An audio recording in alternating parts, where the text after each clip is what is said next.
Hello everyone, welcome again in this online YouTube platform of Engineers Classes for You। मैं विकास कुमार आज आप लोग को जो है वो Jharkhand university of technology JUT में जो 2019 में क्वेश्चन पूछा गया था इंजीनियरिंग मैकेनिक्स में एक न्यूमेरिकल क्वेश्चन नंबर 3 का बी पार्ट में आपके पास क्वेश्चन बैंक होगा तो आपको दिख रहा होगा क्लियरली कि क्वेश्चन नंबर 3 का बी पार्ट में जो है वो एक न्यूमेरिकल पूछा गया था। क्योंकि जो फर्स्ट क्वेश्चन है वो नंबर 1 क्वेश्चन में टोटल जो है 10 ऑब्जेक्टिव दिया हुआ था 2019 में 10 ऑब्जेक्टिव टोटल दिया हुआ था। वो टोटल ऑब्जेक्टिव को डिस्कस कर चुके हैं, बिल्कुल भी लेक्चर बड़ा बना हुआ है वो, लेकिन उसमें 10 के जगह पे आप 50-60 ऑब्जेक्टिव क्वेश्चन वहाँ से कर पाएंगे तो ज़रूर उसको देख करके जाएंगे आप एग्ज़ाम देने, क्योंकि वहाँ से ज़रूर कुछ ना कुछ ऑब्जेक्टिव आपका आ जाएगा। ये तो हम नहीं कहेंगे कि 100% वही आएगा, लेकिन 80% से एबव वहाँ से क्वेश्चन आएगा, तो उस लेक्चर को ज़रूर देख करके जाएंगे आप लोग। क्योंकि 10 क्वेश्चन ही डिस्कस हम नहीं किए हैं, उससे रिलेटेड अगल बगल में जितना क्वेश्चन पॉसिबल हो सकता था सभी को डिस्कस करते हुए आगे बढ़े हैं। चलिए तो अब ये क्वेश्चन देखते हैं। क्वेश्चन नंबर 3 का बी में एक्चुअली में जो भी हम डिस्कस कर रहे हैं ना, प्रीवियस ईयर न्यूमेरिकल डिस्कस कर रहे हैं। जैसे कि स्ट्रेंथ ऑफ मटेरियल में भी न्यूमेरिकल पोर्शन ही डिस्कस किए थे, न्यूमेरिकल वाला ही पोर्शन को डिस्कस कर रहे हैं। क्योंकि थियोरेटिकल पोर्शन को आप तो देख लेंगे, है ना, या फिर आप जो भी स्टूडेंट पढ़ाई किए हैं, कहीं से भी आप पढ़ाई किए हैं, मेरा भी कोर्स ऑलरेडी जो है वो 3rd से 6th तक चलता है, तो वहाँ से ही पढ़ाई की होंगे, पूरा कवर अप किया हुआ है। मेरा कोर्स से बाहर एक भी क्वेश्चन, एक पॉइंट भी नहीं है, कुछ भी नहीं है, बिल्कुल भी। तो खैर उनको तो दिक्कत नहीं होगा, या फिर आप सेल्फ स्टडी कहीं से भी कैसे भी पढ़े होंगे। तो हम न्यूमेरिकल वाला बेसिकली ले रहे हैं क्योंकि ज़्यादातर स्टूडेंट को न्यूमेरिकल पोर्शन में दिक्कत महसूस होता है। आइए समझते हैं ये न्यूमेरिकल को। बहुत ही ईजी न्यूमेरिकल है एक तरह से। यहाँ पे है कि the resultant of two forces, बोला गया है इस क्वेश्चन में कि रिजल्टेंट ऑफ टू फोर्सेस, दो फोर्सेस का जो रिजल्टेंट है, the resultant of two forces is perpendicular to the smaller force. देखिए ये एक इंपॉर्टेंट लाइन लिखा है, परपेंडिकुलर है किससे? स्मॉलर फोर्स से। स्मॉलर फोर्स जो भी होगा उस पर परपेंडिकुलर है कौन? तो आपका रिजल्टेंट। किसका रिजल्टेंट? दो फोर्स का रिजल्टेंट। आपको मालूम होगा दो फोर्स यदि P और Q है तो दोनों फोर्स का रिजल्टेंट का क्या फॉर्मूला होता है, ये बात ऑलरेडी आपको जो है वो बता चुके हैं। ये बात ऑलरेडी जो है वो आपको हम बता चुके हैं, ऑब्जेक्टिव क्वेश्चन डिस्कशन के टाइम ही बता चुके थे। And angle between the forces is 120 degree, दोनों फोर्स के बीच में 120 डिग्री है। If the bigger force is 60 Newton, 60 Newton दिया हुआ है बड़ा वाला, तो निकालने बोला है कि स्मॉलर फोर्स बताइए। देखिए यहाँ पे आप ऐसे बना सकते हैं, लेट P को हम मान लेते हैं बिगर फोर्स,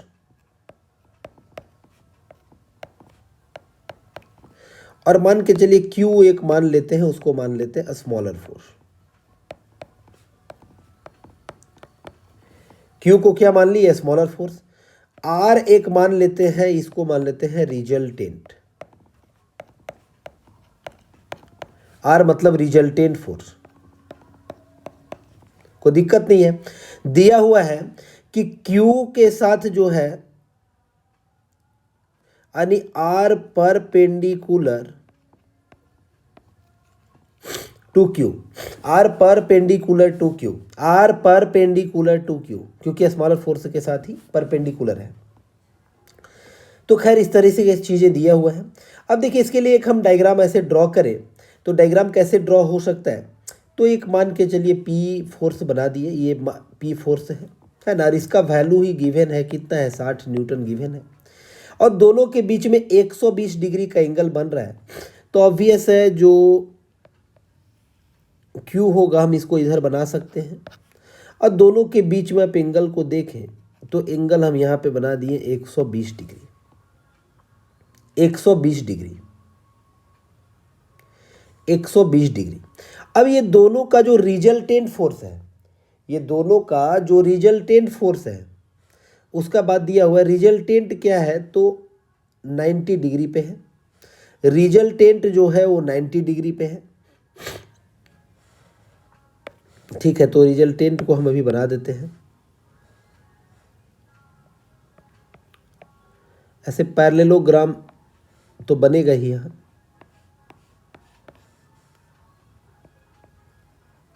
मान लिए कि इस तरह से कुछ ये है रिजल्टेंट, और यहाँ से यहाँ जो एंगल बन रहा है ये बन रहा है 90 डिग्री। अब कहेंगे क्यों यही दिखाए, इसलिए कि स्मॉलर के साथ रिजल्टेंट 90 डिग्री लिखा हुआ है, इसलिए कि स्मॉलर के साथ रिजल्टेंट 90 डिग्री लिखा हुआ है।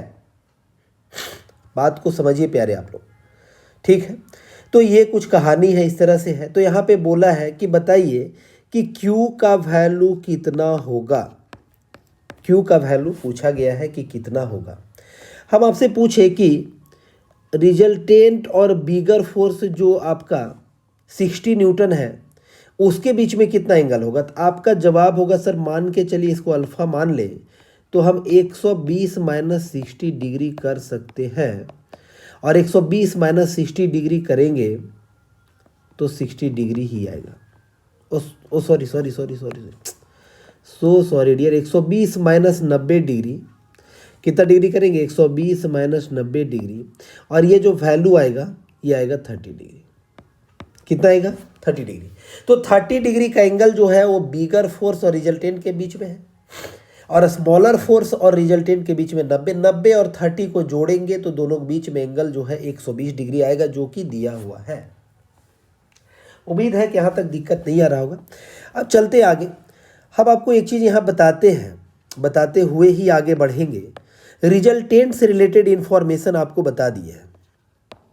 देखिए यहाँ तो हम डायरेक्ट फार्मूला यूज कर सकते थे, लेकिन हम कॉन्सेप्ट बता करके कर रहे हैं क्योंकि आगे के कोई क्वेश्चन में ये काम का आपका होगा। मान के चलिए एक F1 फोर्स है, मान लिए यहाँ पे अलग तरीके का एक F2 फोर्स है, PQ भी मान सकते थे, कोई दिक्कत वाली बात नहीं थी। ये दोनों का अब यहाँ पे क्या है, रिजल्टेंट है। ये दोनों का क्या है, ये रिजल्टेंट है, और दोनों के बीच में जो एंगल है ये थीटा है। क्लियर ना। और मान लीजिए कि रिजल्टेंट और F1 के साथ एंगल अल्फ़ा है, इस तरीके से है। हम प्रीवियस लेक्चर में आप लोग को बता दिए हैं कि इसका एक्सटेंशन पे एक परपेंडिकुलर मान लीजिए ड्रॉ किए। किसका एक्सटेंशन, F1 का एक्सटेंशन पे। जब परपेंडिकुलर ड्रॉ किए, नाम दे दिए सपोज करिए ABC, और इसका नाम D दे दिए पॉइंट का। आपसे यदि यहाँ पे पूछा जाए कि tan अल्फ़ा का वैल्यू क्यों होगा, क्योंकि लोकेशन ऑफ, ये जो ज़रूरी है ना, ये ज़रूरी है location of to find the location of resultant. मुद्दा समझ रहे क्या लिखे, to find the location of resultant, यानी रिजल्टेंट का लोकेशन जानना चाहते कि आखिर रिजल्टेंट है कहाँ, है कहाँ मतलब कितना एंगल पे है। F1 से जब एंगल पता चल जाएगा तो ऑब्वियस F2 से भी पता चल जाएगा। F2 से कितना एंगल बनाएगा, तो आप कहेंगे सर F2 से जो एंगल बनेगा, ऑब्वियस है सर, आप F1 से मान लिए अल्फ़ा तो F2 से थीटा माइनस अल्फ़ा बनेगा। तो एक बच्चा ही बता देगा, क्योंकि F1 F2 के बीच में थीटा है। तो खैर tan अल्फ़ा बराबर कितना होगा, किस में tan अल्फ़ा निकाल रहे हैं, तो देखिए इन ट्राइंगल ABC एक राइट एंगल ट्राइंगल, उसमें tan अल्फ़ा बताइए कितना होगा। आप कहेंगे tan अल्फ़ा बराबर जो होगा सर परपेंडिकुलर बाय बेस, यानी BC बाई AC होगा। और BC का वैल्यू कितना होगा डियर, तो देखिए BD का जो वैल्यू होगा या DB का, वो DB का वैल्यू कितना होगा, F2 के बराबर होगा, क्योंकि पैरेललोग्राम बना है। मान लीजिए यहाँ पॉइंट का नाम दे दें हियर, एक बात को समझेंगे, AEBD क्या है, तो एक पैरेललोग्राम है, पैरेललोग्राम है प्यारे लोग, ठीक है। तो BC अपॉन इतना होगा, BC का वैल्यू कितना होगा, आप जानते हैं कंपोनेंट निकालना, ये तो होगा आपका F2 साइन थीटा होगा, कि यहाँ भी एंगल थीटा बनेगा, ये लास्ट लेक्चर में बता दिए हैं। और F2 कॉस क्या बनेगा, थीटा। एंगल के साथ कॉस होता है और कॉस पे परपेंडिकुलर साइन होता है। ये बात मैकेनिक्स में काफ़ी फेमस होता है ये चीज़, कंपोनेंट निकालना ना, कंपोनेंट। तो खैर tan अल्फ़ा बराबर BC बाई AC, BC का वैल्यू कितना है, तो आपका जवाब होगा सर F2 साइन थीटा है। AC का वैल्यू कितना है, AC का वैल्यू कितना है, तो AC का वैल्यू हो जाएगा F1 plus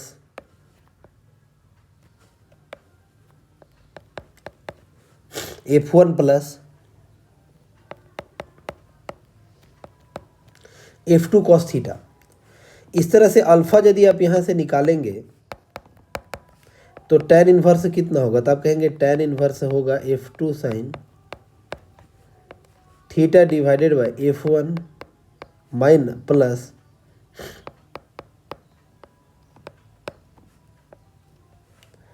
F2 cos theta. देखिए काफ़ी जो है ना ये इंपॉर्टेंट फार्मूला है मैकेनिक्स में, ये सब फार्मूला तो आपको आना ही चाहिए। और एक फार्मूला और रिजल्टेंट का जिसका डेरिवेशन ऑलरेडी हम प्रीवियस लेक्चर में कर चुके हैं, तो हम यहाँ बता नहीं रहे। ऑब्वियस है F1 स्क्वायर होता है प्लस क्या होता है F2 square plus of 2F1 F2 cos theta. ये भी जो है ये भी फार्मूला 5 स्टार लाइक ही है, क्योंकि ये सब नहीं आ रहा है बच्चे को तो फिर क्या आ रहा है, फिर क्या आ रहा है ना, ये सब नहीं आ रहा है तो फिर क्या आ रहा है, एक्चुअली बात ये है। तो ये सब काफ़ी फेमस फार्मूला है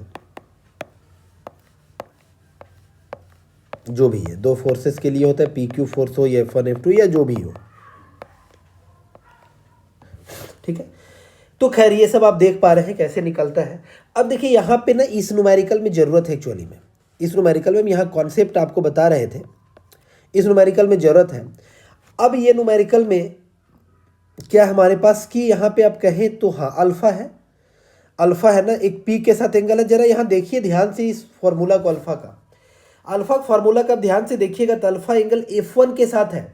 अल्फ़ा एंगल जो हम यहाँ पे लिए हैं वो F1 के साथ लिए हैं, अल्फ़ा एंगल जो यहाँ हम लिए हैं वो F1 के साथ लिए हैं। तो इसका मतलब ऊपर में क्या आया है, देख रहे हैं F2 के साथ साइन और कॉस आया है। एंगल लिया गया F1 के साथ, लेकिन F2 के साथ साइन और कॉस लिया गया है। इसका मतलब आपको पता चल रहा होगा यदि एंगल को हम F2 के साथ ले लेते तो F1 के साथ फिर उल्टा हो जाता है, F1 के साथ साइन और कॉस आता। समझ पा रहे हैं ना, तो ये बात याद रखिएगा। एंगल जिसके साथ रिजल्टेंट का जिसके साथ एंगल है, रिजल्टेंट का जो भी एक फोर्स के साथ एंगल है, रिजल्टेंट का जो भी एक फोर्स के साथ एंगल है, रिपीट करें बात को समझे, रिजल्टेंट का जो भी एक फोर्स के साथ एंगल है उसके साथ साइन और कॉस नहीं आएगा, दूसरा के साथ आएगा। और रिजल्टेंट का यहाँ F1 के साथ एंगल है तो यहाँ F1 के साथ साइन कॉस नहीं आया बल्कि F2 के साथ आया, ऊपर साइन और नीचे कॉस, ऑलवेज होगा ऐसा ही। तो F2 साइन थीटा है, नीचे देखिए F2 कॉस थीटा है, और एक फिर जो आपका F1 है तो F1 प्लस में रहेगा।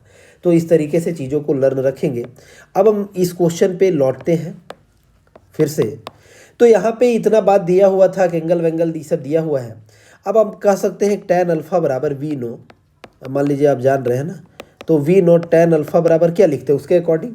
तो आप कहते हैं कि सर वहाँ पे P के साथ हम अल्फ़ा लिए हैं तो ऑब्वियस ऊपर Q होगा, तो Q साइन क्या होगा, Q साइन थीटा होगा, और नीचे में होगा P plus Q cos theta होगा डियर,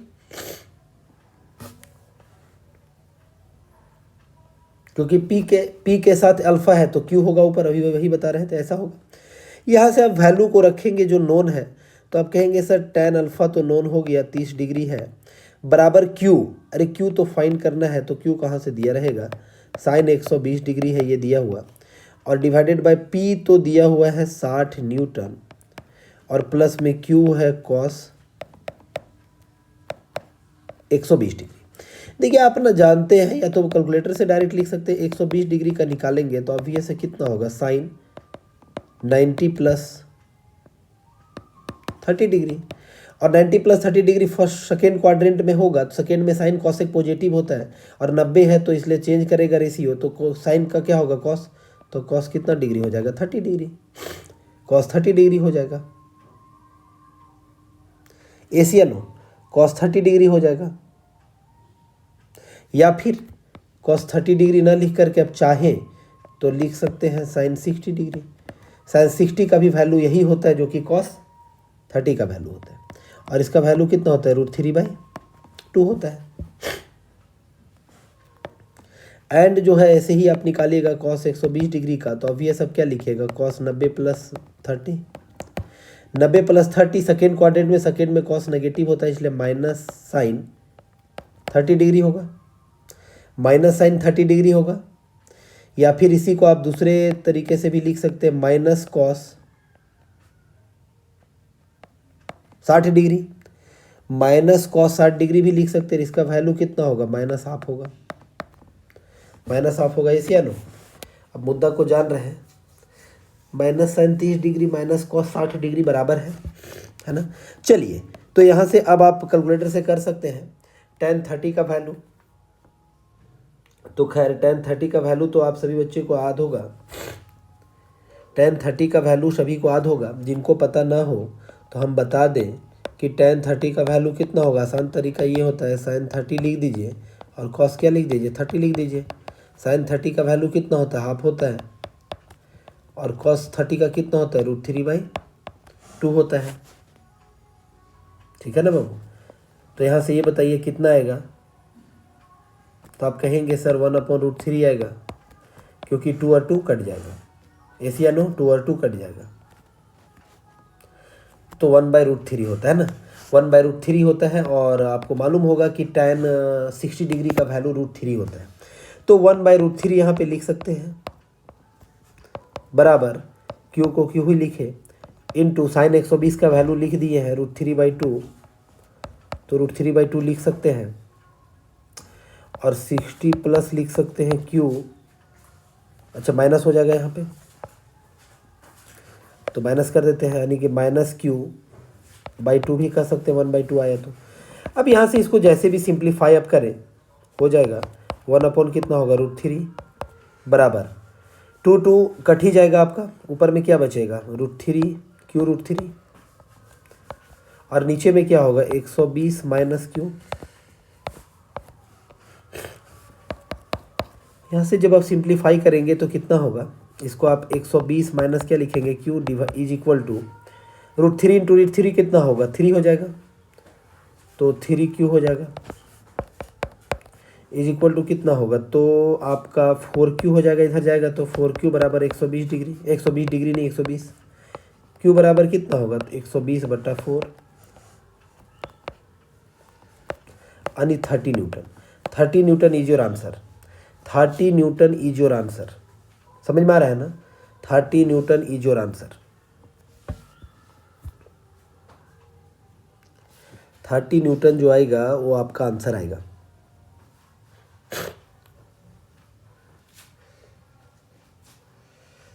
यानी एक आ गया 30 न्यूटन। अब इसी क्वेश्चन में आपका रिजल्टेंट का वैल्यू पूछ देता, रिजल्टेंट का वैल्यू कितना होगा, रिजल्टेंट का वैल्यू कितना होगा ये पूछ देता। एक बार आप देख ले चीज़ों को, वेरीफाई कर ले।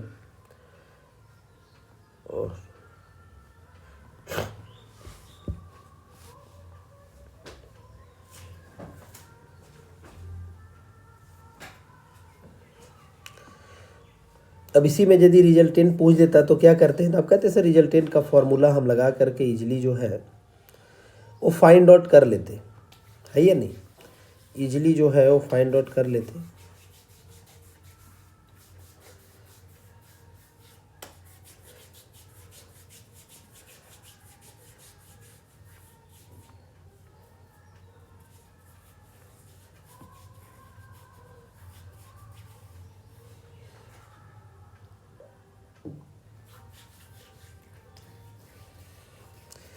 ठीक है, तो वेरीफाई आप कर सकते हैं। tan 30 का वैल्यू कितना होता है, 1/√3, Q लिखे √3/2, 60 माइनस हो गया यहाँ पे Q/2, तो चीज़ें एलसीएम यहाँ पे लिए नीचे में भी, तो 2 ऊपर नीचे कट गया, और 120 माइनस Q हो गया, 120 minus Q is equal to √3 into √3Q, 3 हो जाएगा, तो 3Q इधर एक हो गया 4Q 120। चलिए 30 न्यूटन, 30 न्यूटन बिल्कुल भी करेक्ट है। एंड यदि आपको पूछ देता रिजल्टेंट बराबर, देखिए पूछा तो है नहीं, लेकिन ऐड कर दे तो क्या करते हैं आप, कुछ नहीं करना है, p² प्लस क्या करना है, Q² प्लस 2PQ कॉस लिख देना है थीटा। तो यहाँ से वैल्यू को आप पुट डाउन करेंगे तो P का वैल्यू 60 था और Q निकल गया है 30 न्यूटन, और प्लस करते 2 इंटू 60 इंटू 30, और कॉस क्या लिखते 120 डिग्री, बराबर यहाँ से फॉर्मूला लगा करके लिखते तो कितना आता, 60 का स्क्वायर प्लस 30 का square plus 2 into 60 into 30 into cos 120 degree.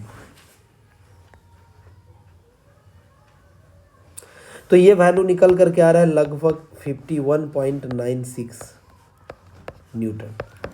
51 point. तो खैर यहाँ पे जो आंसर था 30 न्यूटन इसका आंसर था, 30 न्यूटन इसका आंसर था लगभग। उम्मीद है कि ये न्यूमेरिकल आपको एकदम क्लियरली समझ में आया होगा। तो इस तरीके के न्यूमेरिकल आपको देखने को मिल सकता है, थोड़ा बहुत वेरिएशन के साथ कि ये दिया हुआ है वो निकालना है, इस तरह से थोड़ा बहुत वेरिएशन के साथ निकल सकता है। तो इसमें इस पे बेस्ड न्यूमेरिकल जो आएगा ना, उसमें दो ही फॉर्मूला इंपॉर्टेंट होगा, एक रिजल्टेंट का और एक आपका लोकेशन वाला है ना, to find the location of the resultant, ये इंपॉर्टेंट एक होगा, जो कि अल्फा इज इक्वल टू निकालें tan इनवर्स वाला, अल्फा इज इक्वल टू जो tan इनवर्स वाला निकालें, या फिर इसी को आप ऐसे भी बोल सकते हैं tan अल्फा बराबर, वहाँ तो ही लगाए ना, tan अल्फा बराबर कितना होता है, तो ऑब्वियस है f2 साइन थीटा होता है, डिवाइडेड बाय कितना होता है f1 plus f2 cos theta होता है। तो ये फॉर्मूला, ये दोनों जो है वो काफ़ी इंपॉर्टेंट है, या तो alpha is equal to tan inverse बोले या tan अल्फा बराबर ऐसे बोले, और एक रिजल्टेंट का फॉर्मूला, और कैसे कैसे कहाँ से एंगल लिया जाता है ये एक इंपॉर्टेंट है, किसके किसके बीच का होता है। तो इसमें बेस्ड न्यूमेरिकल पक्का आपसे बन जाएगा। मिलेंगे अगला क्वेश्चन में 2019 का नेक्स्ट न्यूमेरिकल जो भी पूछा हुआ होगा, जो भी आपसे पूछा होगा वो न्यूमेरिकल हम यहाँ पे डिस्कस करेंगे, क्योंकि न्यूमेरिकल पोर्शन को ही डिस्कस कर रहे हैं। आप कमेंट बॉक्स में कमेंट करके ज़रूर बताएंगे कि आपको समझ में आया या नहीं, कैसा लगा लेक्चर ज़रूर बताएंगे, दोस्तों के साथ शेयर करें। सो डियर, मिलते हैं नया लेक्चर में। Thank you everyone, thank you.